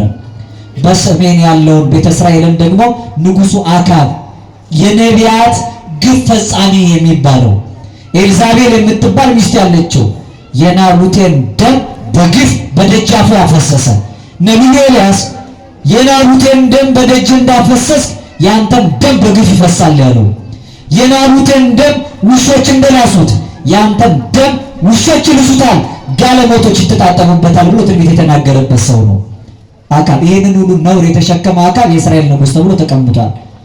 አክዓብ አንድ ጊዜ ምን አለ? ጠብ ያለሽ በዳቦ ጠብ አማረውና ተቀምጦ ብዙ ዓመት ሳይጣላ ስለቆየ በዘመኔ ማንን ወግቼ ደግሞ ድል ነሽ ይባላል። ያው ዛሬ ጠብ ያለ የሚሉ ብዙዎች ናቸው። እግዚአብሔር ያስታክስልን። አሁን ምን አለ? ለምን ሶርያን አልወጋትም አለ። እንዲያውም እኛ እስራኤላውያን አንድ ላይ የነበርን እኮ ሬማ ዘገላድ የምትባል አንዲት ቦታ ነበረች፣ የኛ ነበረች። ለሁለት ስንከፈል ትተናት ሶርያ ሆናለች እና ከሷ እናምጣት አለና ወልደ አዴር የሚባል የሶርያ ንጉሥ አለ። ብቻዬን ብዘምት ወልደ አዴር ያሸንፈኛል፣ ከኢዮሳፍጥ ከይሁዳ ንጉሥ ጋር አብሬ ብዘምት ግን ወልደ አዴርን አሸንፏል። ነገ ኢዮሳፍጥን አሸንፌው ደግሞ ይህችን ወስዳታለሁ አለና ለጦር ለጸብ ፕላን አኖረ።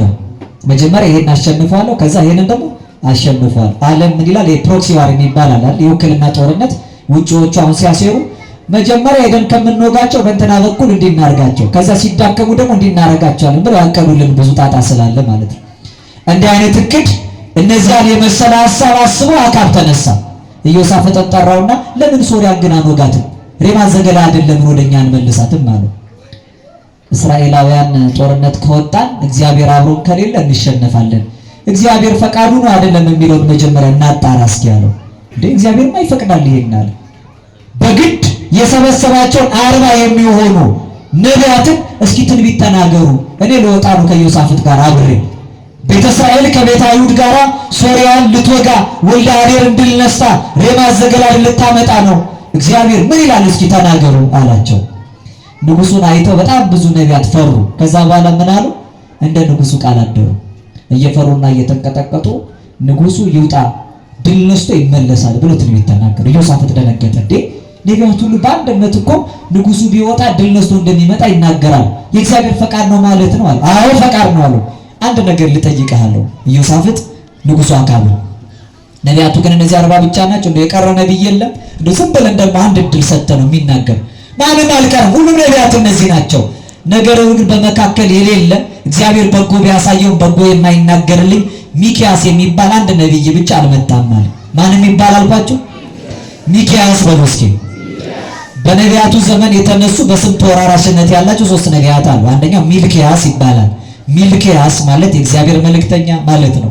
ሁለተኛው ሚክያስ ይባላል። ሶስተኛው ሚክያስ ነው። አንዱ የይሁዳ ነቢይ ነው፣ አንዱ የእስራኤል ነቢይ ነው።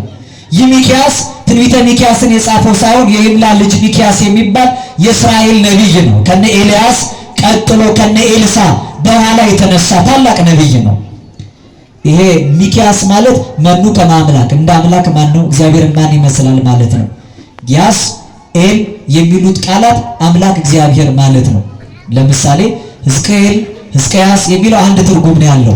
እግዚአብሔር ኃያል እግዚአብሔር ጽኑ ነው ማለት ነው። ሚካኤል ሚክያስ የሚለው ተመሳሳይ ትርጉም አለው። መኑ ከማምላክ እንደ አምላክ ማን ነው ማለት ነው። ያስና ኤል እግዚአብሔር አምላክ ነው ማለት ስለሆነ ኤልያስ የሚለው ስም ላይ እናገኘዋለን።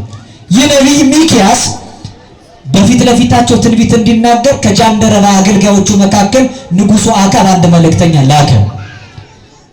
ወደ ሚክያስ የሚሄደው መልእክተኛ ይላል አንደኛ ነገሥት ምዕራፍ 22 ቁጥር 14 ላይ እንዲህ አለው፣ ሚክያስ ሆይ ነቢያት ሁሉ በአንድ አፍ ሆነው ስለ ንጉሱ መልካም ነገር ይናገራሉና እባክህ ቃልህ ከቃላቸው ጋር አንድ እንዲሆን እለምንሃለሁ አለው ይላል። ሰማችሁ? ዘመን የወለደውን ንጉስ የወደደውን ተናገር እባክህ ተብሎ የሚለመን ሰባኪ አለ። ሰባኪና አዝማሪ ይለያያል። አዝማሪ ማለት ተቀበል ሲሉት እየተቀበለ የሚናገር፣ ሰባኪ ከሆነ ነቢይ ከሆነ ሐዋርያ ከሆነ ግን እግዚአብሔር የሚናገረውን ብቻ ይናገራል። እዚሁ አንደኛ ነገሥት ምዕራፍ 20 ቁጥር 15 ላይ ሚክያስ እንዲህ ብሎ መለሰለት ለመልእክተኛው፣ ሕያው እግዚአብሔርን እግዚአብሔር የሚናገረኝን እሱን ብቻ እናገራለሁ አለ። እስኪ ሁላችሁ በሉ ሕያው እግዚአብሔርን በሉ። እግዚአብሔር የሚናገረኝን እሱን ብቻ እናገራለሁ። አያችሁ፣ በሊናው ሸቅጦ ሌላ ጣጣ አምጥቶ ህዝቡን ዕዳ ውስጥ የሚከትበትን ቃል አልናገርም አለ። ንጉሱ ፊት መጥቶ ቆመ። አካብ ጠየቀው፣ ሚክያስ አለው፣ አቤት። እኔና ኢዮሳፍጥ አንድነት ወልደ አዴር ልንወጋ፣ እስራኤልና ይሁዳ አንድነት ሶሪያ ልትጣላ ትወጣለች። ምክንያታችን ሬማ ዘገላድን ማስመለስ ነው። እንውጣ፣ እግዚአብሔር ፈቅዷል ወይስ አልፈቀደም አለው። ሚክያስ እግዚአብሔር የሚናገረውን መናገር ጀመረ። ጮክ ብሎ ህዝቡን ወታደሩን አየ፣ ለሰልፍ የተዘጋጀው ቢወጣ ንጉሱ አይመለስም። ሰራዊቱንም እንዲህ አላቸው፣ በሰላም እቱ ውስተ አብያቲክሙ፣ እናንተም በሰላም ወደ ቤታችሁ ተመለሱ እንጂ ሰልፍ እንዳትወጡ አላቸው። የሰማችሁ ሰምታችኋል? ቅዳሴ ላይ የምንሰማው ቃል ይሄ ነው። እቱ ውስተ አብያቲክሙ በሰላም፣ እናንተም በሰላም ወደ ቤታችሁ ግቡ፣ ጦርነት እንዳትወጡ። ንጉሱም ቢወጣ አይመጣም። እግዚአብሔር አምላክ ህዝቡ መንጋው እረኛ እንደሌለው አይቶ ያዘነበት ዘመን ነው አላቸው። በጣም አዘነና አካብ ብሱ ቀዶ እንዲህ አለ፣ በሉ ይህን ሚክያስን እስር ቤት ጣሉት፣ ድል ነስቼ እስከምመጣ ድረስ አለ። እያዳፉ ሲወስዱት ሚክያስ ዞሮ አንድ ነገር ተናገረ። እስከምመጣ በወይኔ አኑሩት ትላለህ እንዴ? ብትወጣማ እንደማትመጣ ነገርኩህ አለው። እጅግ ተናደደ። አካብ ሰራዊቱን አስከትሎ በሰረገላው ላይ ዘምቶ ወደ ሬማ ዘገላድ ተጠጋ። አካብ ድንገት ደነገጠ። ምንድን ነው ሲል ጦርነት ገጥሞ ሬማ ዘገላድን ሊወስዱብ ነው አሉት። እሱም ሰልፈኞችን አስከትሎ በጦር ሜዳ ገጠሙ። የመጀመሪያው ጦር ሲወረወር አካብን መሃል ልቡን መታው። ሰረገላው ላይ ደሙ በብዛት ፈሰሰ። አካብ ጦሩን ነቅሎ ደሙን በቦታው ይዞ ነፍሱ ሳትወጣ ሁለት ነገር ተናገረ። እንዲህ አለ፣ እባካችሁ አንድ ነገር ስሙኝ አላቸው።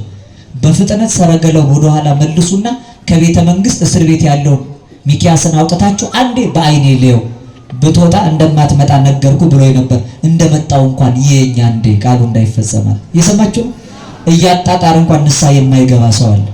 ደግሞ አለ ይሄ ደም በመሬት እንዳይነጠው አንድም ቦታ እንዳይወድቅ በቦታው ጠረጉልኝ። ያ ክፉ ነቢይ አለ ቀናይ ለጋ አምላክ እሳታዊ ነቢይ ነበር ኤልያስ። ኤልያስ ወደ ምድር ሲመጣ በእሳት ተጠቅልሎ ነው የተወለደው። ህዝቡ ሲቀጣ እሳት ከሰማይ አውርዶ ነው። ከሰማይ ክብሩ ሲገለጥለት ከዚህ ዓለም ሲወጣ በእሳት ሰረገላ ተጠቅልሎ ነው። እሳታዊ ነቢይ ይባላል ኤልያስ። ለአምላኩ ቀናይ ነው። ኤልያስ የተናገሩት ትንቢት ደግሞ እንዳይፈጸምብኝ ደሜን በቦታው ጥረጉልኝ አላቸው። እሺ ብለው ደሙ እንዳይነጥብ ውሾች እንዳይለሱት ሲጨነቁ ያን ጊዜ አክዓብ እንደተመለሰ ነፍሱ ቀርታ ሄደች። ደሙ አብዝቶ ፈሰሰ። አስከሬኑን ጎትተው ሊገንዙ ሰረገላውን ስበው ከውሃ ዳር ማጠብ ጀመሩ። ያኔ ሰረገላውን እየመጡ ውሾች ደሙን መላስ ጀመሩ። በእጣቢው ሰውነታቸውን ያረከሱ ጋለሞቶች ከታች ሆነው ተጣጠቡበት።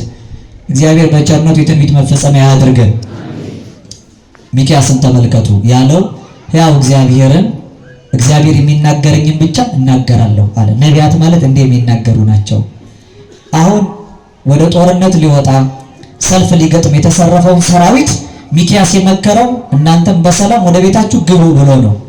እኔ አሁን ምናልባት አያይዛችሁ ደግሞ ወደ ጦር ሜዳ እንዳትሄዱ፣ የጦርነት ጊዜ ስለሆነ ችግር ነው። ጦርነት የምላችሁ አሁን እዚህ የገጠምነው ጦርነት ነው። እኛ ከስጋ ፈቃዳችን ጋር ጦርነት ላይ ነው። የነፍስ ፈቃዳችንን ለመፈጸም መጋደላችን ከስጋና ከደም ጋር አይደለም፣ ከረቂቅ መንፈስ ከዚህ ዓለም ገዥ ከጨለማ ሰራዊት ጋር መጽሐፍ የሚለው። እኛ እንዘምታል፣ ሁሌ ነው የምንዘምተው። እኛ እንጣላለን ሁሌ። ክርስቲያን ማለት የሚገድል ወይም የሚገደል አይደለም። ክርስቲያን ማለት የሚጋደል ነው። ምን የሚለው የስጋ ፈቃዱን ለማሸነፍ የሚጠር ራሱን ገዝቶ ለፈጣሪው ተገዝቶ በክብር የሚኖር ነው ክርስቲያን። ሁሌ ሰልፍ፣ ሁሌ ዘመቻ፣ ሁሌ ጦርነት ላይ ነው። ዳዊት ለእጆቼ ጦርነት ሰልፍን ለጣቶቼም ዘመቻን የምታስተምራቸው ይላል። ክርስቲያን ሁሌ ይዘምታል። ጸላዔ ሰናያት የበጎ ነገር ጠላት የሆኑን ዲያብሎስን ድል ለመንሳት ይዋጋል።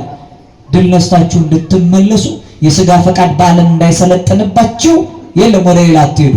ስጋዊ ወደሆነ መለያየት እንዳዘምቱ፣ ምድራዊ ወደሆነ መገፋፋት እንዳዘምቱ፣ ጊዜያዊ የሆነ ድንበር፣ ወቅታዊ የሆነ ጅረትና ቋንቋ እየከፋፈላችሁ ከወንድማችሁ ጋር አትጣሉ። ዛሬን ክፉ ዘመን አይቶ ሰው ምን ኢትዮጵያ እንዲሆነ ብላችሁ ብትጠይቁት እነንተና ናቸው እንዲህ ስላደረጉ ነው የሚለው።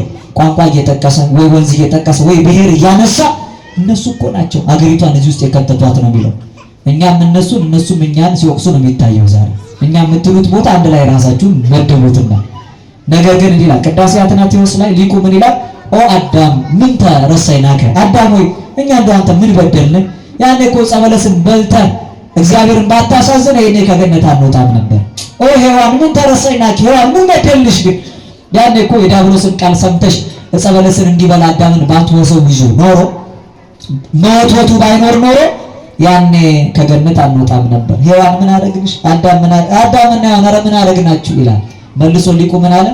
አይ እናንተስ ንስሐ ገብታችሁ እግዚአብሔር ይቅር ብሏችሁ እሱ ተወልዶ አድኗችኋል ይላል። ዛሬ በበደልና በኃጢአታችን ምክንያት ከእናንተ በላይ የበደል እኛ ነን። አንትሙ ንሕነ ወንሕነ አንትሙ፣ እናንተ እኛም እኮ እናንተ ነን፣ ልንወቅሳችሁ አግባባችን አይደለም ይላሉ። አሁን ዛሬ እኛ ባለማይተው ወንድማችንን ነው በዘርና በቋንቋ እየገፋን ስንጣላው የምንታየው። ግዴላችሁም እንዲህ በሉ እስኪ፣ እኛ እናንተ ነን በሉ እስኪ። እናንተም እኛ ናችሁ። አንድ ነን አይደለንም? ከአንዱ ማየገቦ ከጎኑ በፈሰሰው በክርስቶስ የጥምቀት ልጅነት አንድ የሆን በሰማያዊ የዘር ሐረግ የተጋመርን ሕዝቦች ነን። ጊዜያዊ ድንበር፣ ጊዜያዊ ቋንቋ፣ ጊዜያዊ ዘር፣ ጊዜያዊ ጅረት እየከፋፈለን በስጋ ፈቃድ የምንኖር ግዴላችሁም ከዚህ ፈቃድ ተለዩ። እቱ በሰላም ውስጥ አብያቲክሙ፣ ያኔ በሰላም ወደ ቤታችሁ ግቡ። ቤታችሁ ማለት መኖሪያ ቤታችሁ አይደለም፣ የሰማይ መንግስትን ማታልፉ አርስት ናት። እግዚአብሔር የመንግስቱ ዜጎች አድርገን የሁላችንን ፍጻሜ ያሳምርልን። እመ ይስሕትኩ አንትሙ ለበመንፈስ አርቱኒ፣ ያላገባብ የጨመርኩትን ስቼ የሚያጎደልኩትን ሊቃውንት አባቶች፣ የመምህራን መንፈሳውያን የእግዚአብሔር ቤተሰቦች አርሙኝ። በሰላም ውስጥ አብያቲክሙ፣ በሰላም ወደ ቤታችሁ ተመለሱ። ይቆየ መስዋዕት